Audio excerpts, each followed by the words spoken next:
Hello and welcome to Get the Table, another wrestling roundtable discussion podcast with myself, Adam Wilborn, Andy Murray, and Ben Roy Turner here to discuss another burning wrestling issue. But before we get into it, if you're a fan of this sort of thing, make sure you subscribe to WhatCulture Wrestling on either iTunes, Spotify, wherever you get your podcasts from, for daily wrestling podcasts where we review Raw, SmackDown, the Wednesday night war between AEW and NXT, pay-per-views, we have interviews, roundtable discussions like this one, and a roundup of the week, complete with a bloody good quiz, of course, on WrestleCulture. As I said, though, joined by Andy and Ben Roy. And gents, Hi. We are gathered here today to talk about WWE's Twitter hack. Now, recently, WWE's Twitter was hacked.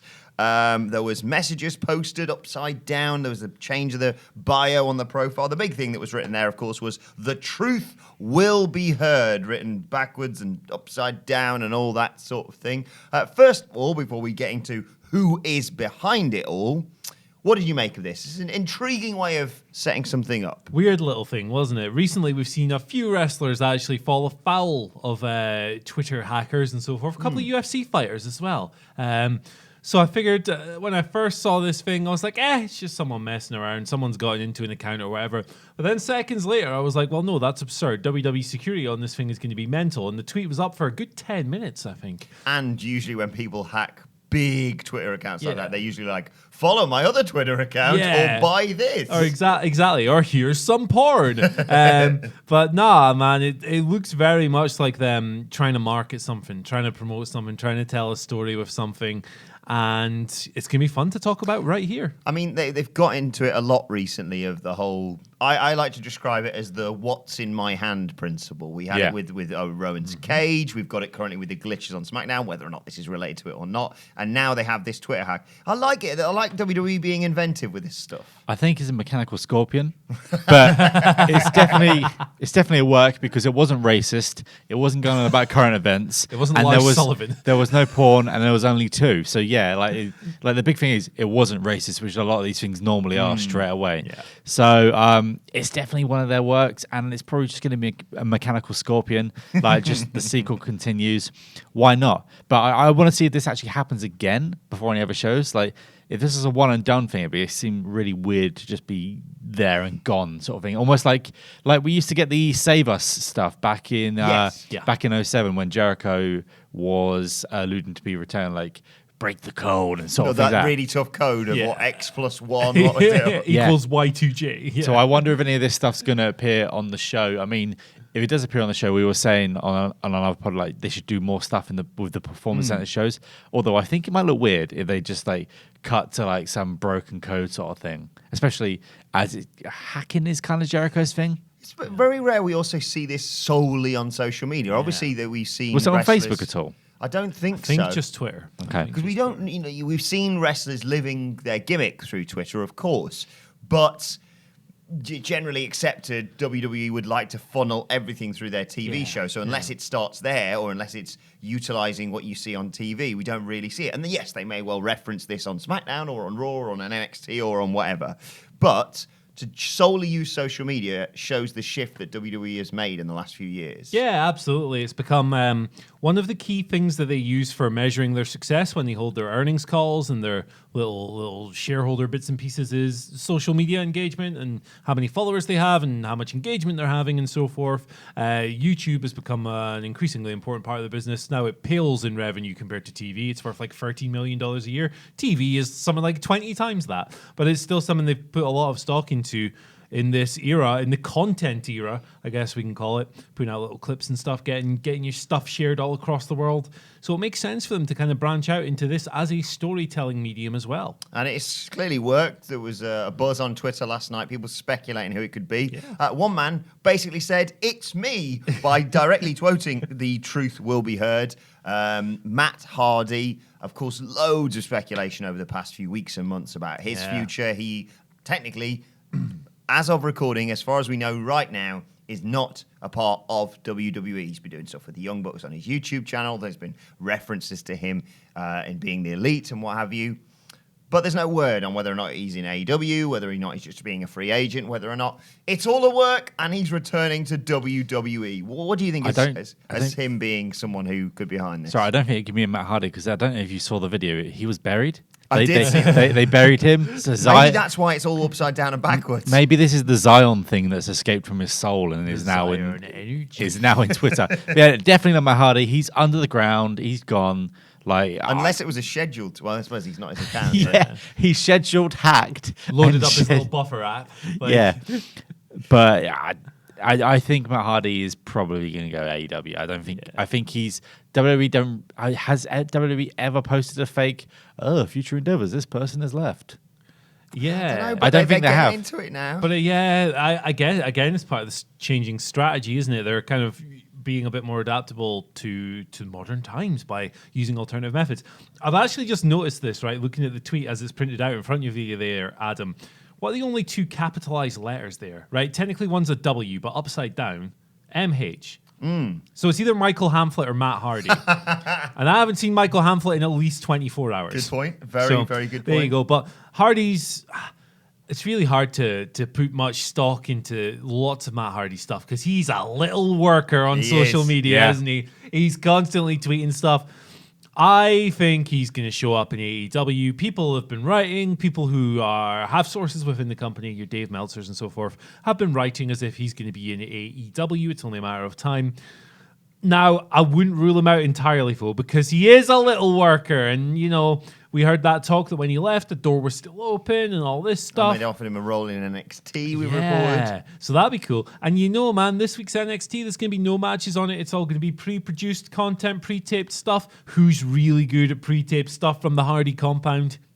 It's not Matt Hardy, but it might be. Also, actually, very quickly, sorry to interrupt, but when you talk about, that's a very valid point that I haven't really considered up until now, with the current state of affairs and the fact that you can't do a lot of multi-man matches or stuff within the Performance Center. The WWE, as much as they've got an amazing back catalogue stuff that they could draw on, they could have just thrown so much money at this problem as soon as they knew that these situations were going to arise and thought, well, hang on a second, he was producing packages not just for us, but for Impact, of course. It could just be like, well, we've got 20 minutes that we need to kill every Monday night. Let's just chuck it to the Hardy compound. Man. And they've got Jeremy Borash on board in WWE these days. He did a lot of the production work and stuff for that. So, man, I'm actually talking myself into the idea. What do you think? I think that's also a good point, but like the thing that I think would like realistically bring him back to WWE is like guaranteed money. Because you know how they like to just give people contracts and keep them for ages. And in times when like guaranteed money might be a bit harder to come by, go back to WWE and sign that contract and I'm going to be part of NXT for a bit. But I don't think they would cut to the compound because how they tried to bury that segment when it was on Raw, and it was an excellent segment. But maybe Xenon is gone to AEW and Matt Hardy has come back to WWE. At some point they could maybe signed one version of his character. I mean, maybe there's two of them. Maybe who else is even sort of a hackersman, as we would say? In Solomon WWE? Crow. Well, yes. I don't think it's going to be Solomon Crow. He's not on my list. Sami Callihan off doing other stuff, of course. Running scared from Simon Miller over WrestleMania weekend. Yeah. And in a bunker somewhere, isn't he? Yeah, he's a woos. Yeah. The other most obvious one, of course, is the man we sense could well be behind the SmackDown glitch. No sign as to whether or not this is related to that, but Mustafa Ali. Big Mo Ali. Yeah, he's coming back, man. He's very active on social media at the moment, supporting freelance wrestling and their cause. He's been linked heavily with the glitch on SmackDown because it has a hand and stuff. And light. And he has a hand and blue. Lights. Yeah, he enjoys the color blue, so it must be him.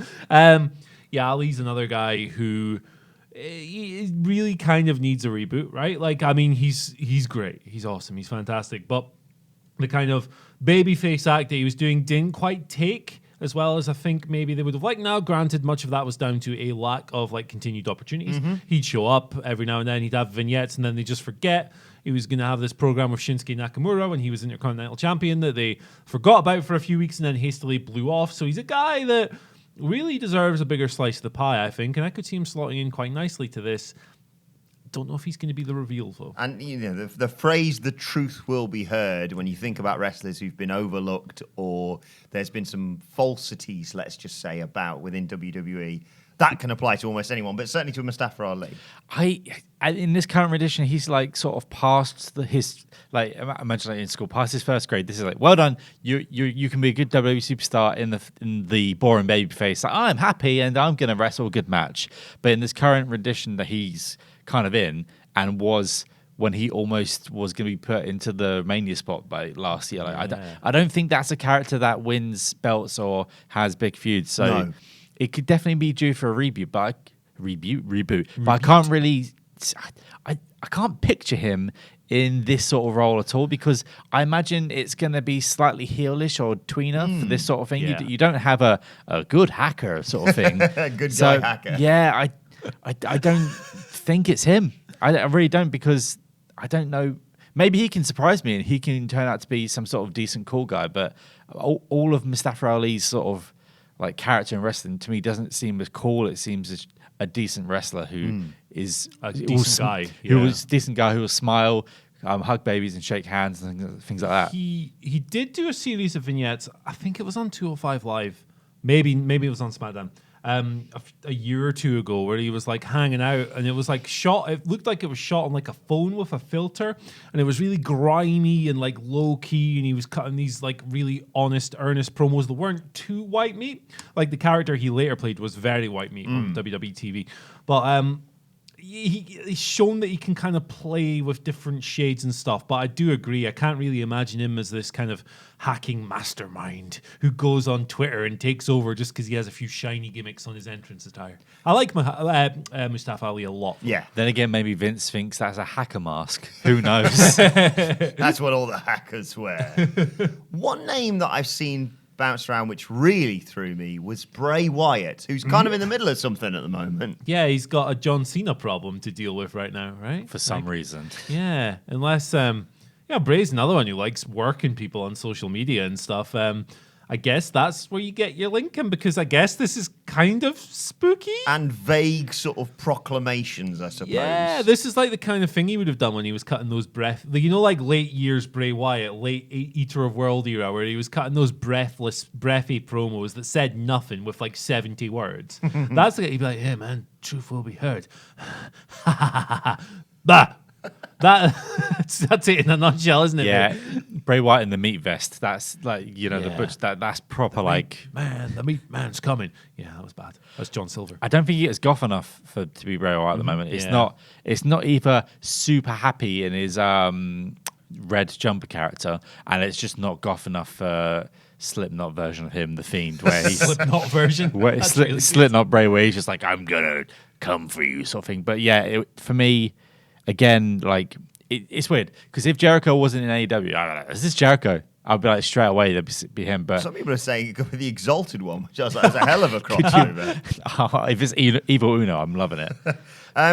Another name we have to mention is a name that it was very well known that he's made the jump to WWE, and they have big things planned for him. He is a star right off the bat, and that man is Killer Kross. Yeah, Killer Kross is an interesting one because this could relate to the video packages that have been teasing his arrival in NXT, which would be cool because he's someone, I think Dave reported that he's basically going to skip a lot of the stages that a lot of wrestlers coming into WWE would do, and he's going to be doing big things from day one pretty much after some conversations with Triple H. So could definitely see it being Killer Kross. I think that'd be a cool way to do it. I was going to say, before I get your thoughts on Killer Kross, in terms of the fact that if you're going to have whatever this character is debut on TV, arguably it might be better to have him debut on NXT because that is the hardest of the hardcore and the most aware of WWE's fans in terms of like social media presence. Do you think?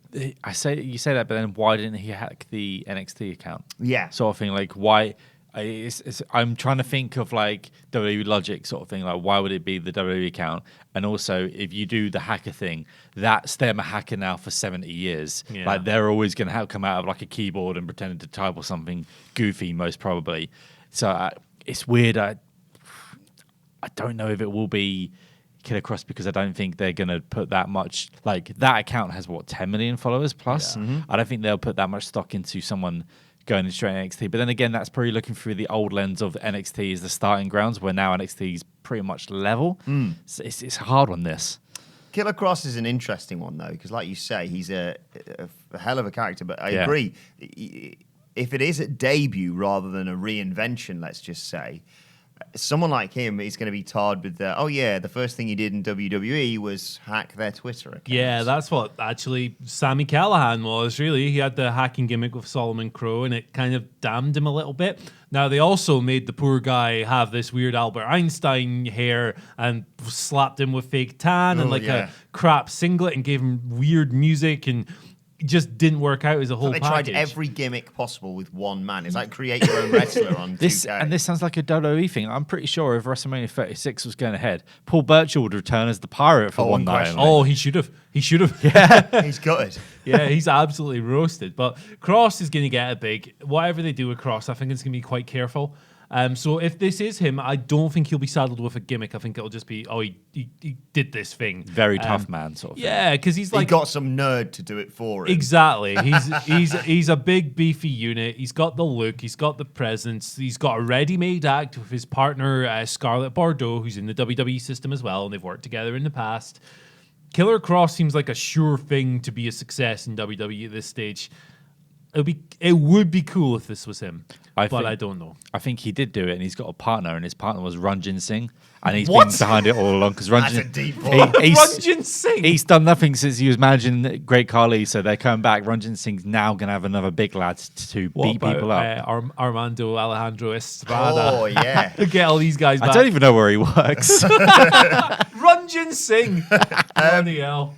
Let's finally rule out a couple of other names. Lars Sullivan is a name that is always mentioned with any big returns. It's not him, is it? Lars. I would be surprised if we see him again in WWE for a long time at very least. There's a lot of dust to settle A on that. lot of dust to settle. Some of it, the message board history, obviously, that's on him. That's a problem that needed to be handled, and it was handled with the what was it, $100,000 fine, something like that.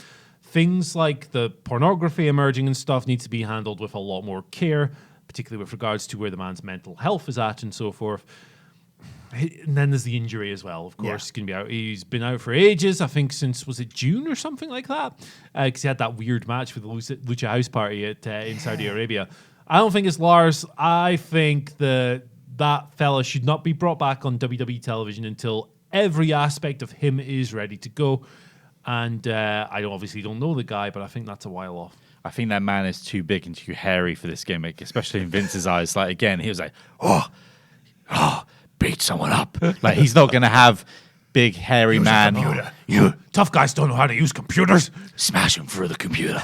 Like, he's not going to have him do anything clever at all. He's going to have him just Braun Strowman 2, another Big Show style. Like, maybe he just come out of the ring. Like, he's not going to just I'm going to do this on the Twitter account. Yeah. It's not happening. One final name to chuck at you. Just because it says the word truth, the truth will be heard. R-Truth. He's too busy sitting on handlebars and riding bikes backwards at the moment at home with his son. I don't know if you've been keeping up on his social activity. Yeah. He's been showing people how to use bits of toilet paper by breaking a hole in the middle, which gets your finger dirty. And then he's also just been sitting on bicycles, running backwards, just like, look what I can do. And I don't know what R-Truth is doing at the moment, but he seems to be having fun. R-Truth, I imagine that R-Truth, there's never a moment of R-Truth's waking day where he's not having fun. Maybe he sent little Jimmy to do it. Yeah. Because I've seen little Jimmy in the Performance Center every show so far. So what if the payoff to this is that R-Truth did it, but he did it accidentally? He was trying to log into his Netflix. Somehow he ended up all he wanted to do was watch an episode of The Good Place. He ended up tweeting on WWE's account. Sorry, guys. That's what they do if they bottle this storyline and go, actually, we're not going to do it. It was Hornswoggle, R-Truth, whatever. Maybe Rikishi's done it for The Rock. Maybe. What? Who knows? I love it. So, looking at all those names, if you had to pick one, who are you going for? I mean, you're going to have to go for probably Matt Hardy, but he's not employed, so Matt or Bray for me. Yeah, Michael Hamflet, I think. Here's another stupid idea. Ranjin Singh. Ranjin Singh. Well, here's another stupid idea. The truth will be heard. Obviously, the ongoing global situation at the moment has had a big impact on WWE. What if this is all an elaborate ploy about Vince McMahon exposing the truth about the ongoing global situation, and that ends up with WrestleMania in the Performance Center, Kane, let's say, versus a guy dressed up as the thing that is currently grinding the world to a halt, and Vince McMahon claims credit for ending the crisis because Kane beat him in 20. Could you not see him? Can it doing be an that? Inferno match as well? Yes. Burn it with Burn fire. it out. Yeah. I really would not put that past them. If I had to pick, I genuinely would probably say Matt Hardy. Because it would validate my "it's a work" theory, and B, because, like you say, this is just so him, and to spread all the rumors of, well, not rumors, but the fact of him leaving, then doing stuff with the Bucks of Youth.